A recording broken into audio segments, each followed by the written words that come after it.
Hi, I'm Paul Hagan, Golf Monthly Senior Writer, and I'm here at Wentworth today where I'm trying out TaylorMade's awaited R11S. Now, it's no surprise that there's a new R11. After the success of last year's model, no one really knew whether the white driver would take off, but it's exploded. A lot to do with the fact that it was so prominent on tour. You could see players using it and you couldn't miss it, regardless of whether they were TaylorMade players or not. So it's no surprise to see that there's not a brand new model. Instead, they've moved it on a notch, and again, unsurprisingly, there's a lot more adjustability here.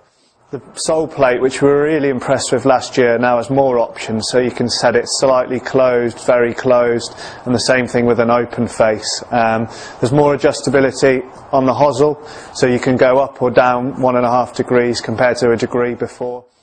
Again, just gives you plenty more options, particularly if you're being fitted.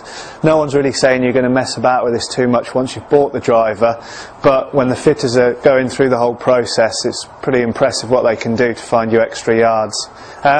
You'll notice again, no surprise, the driver's white. This worked really well combined with a black face, and it's the same thing here. What has changed slightly is they've gone to a 460cc head, so it's slightly larger than the previous model.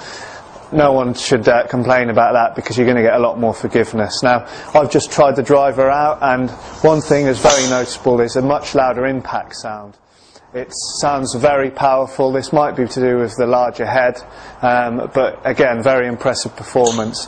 We would say if you had an R11, it's unlikely you're going to upgrade to this one because the changes aren't huge, but if you're in the market for a new model and you haven't changed for 4 or 5 years, then this is really worth a try. It combines really good performance with loads of adjustability options.